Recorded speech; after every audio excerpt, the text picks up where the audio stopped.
Hello everyone, welcome to edupediaworld.com. This is your video lecturer Bhumika Soni, and in the current video lecture I will explain you all about absorption of water and minerals from the soil. Also, I will tell you about the two pathways that are taken by the plant through which it absorbs water. Also, there will be two experiments that I will be explaining in the current video lecture. See, absorption of water takes place through root hairs, which provide a large surface area for water absorption. Root hairs contain cell sap with high concentration of salts as compared to outside environment. This difference results in endosmosis of water. What is endosmosis? It is the inward movement of water, which causes the movement of water into root hairs. So, the root hair cells are followed by cortex, then endodermis and pericycle. The protoxylem lies opposite to pericycle, so a direct channel is formed for the water from root hair to xylem. There are two different pathways that water can take. One is the symplast pathway and the second one is the apoplast pathway. The symplast pathway is the pathway through the cytoplasm of the cell, and the apoplast pathway is the pathway between the cell, through the cell walls and the spaces around the cell. So these are the two pathways that are taken by plants in order to absorb water. You can see in this diagram that this is the symplastic pathway that occurs through the cytoplasm of the cells, as you can see.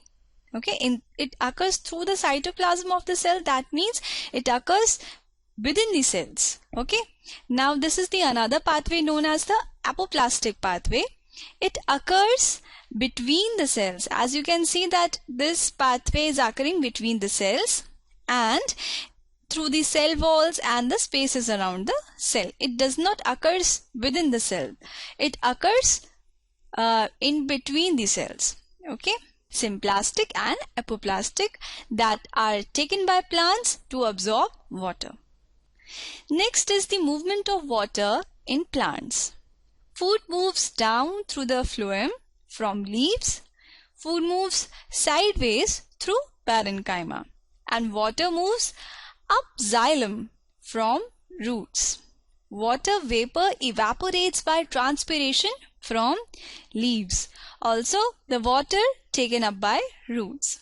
So, this figure clears about the movement of water in plant, that how the movement of water occurs in plant.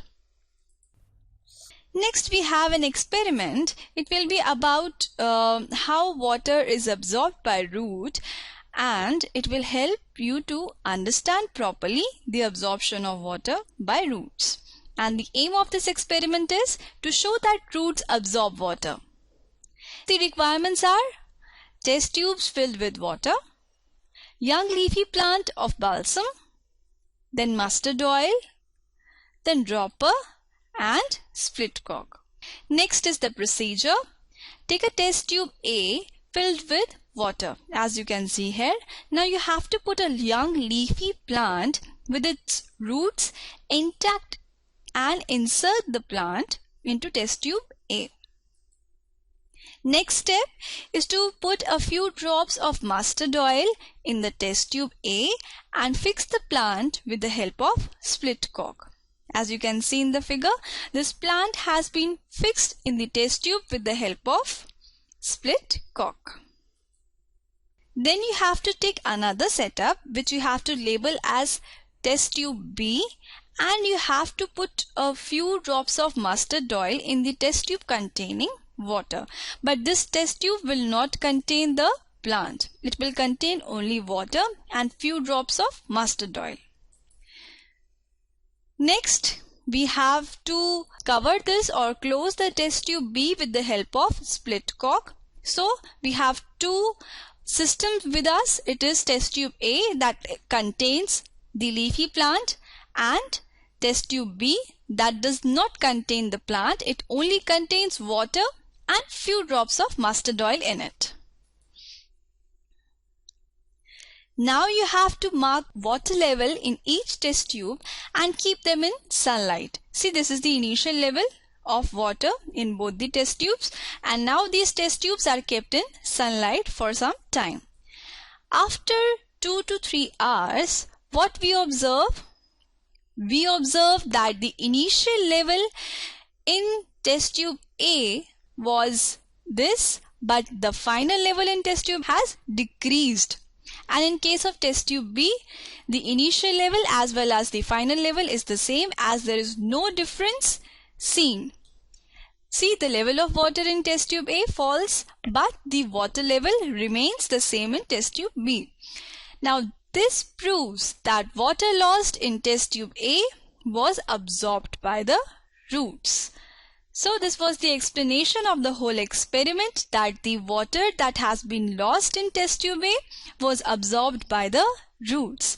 This was the initial level and the final level was decreased.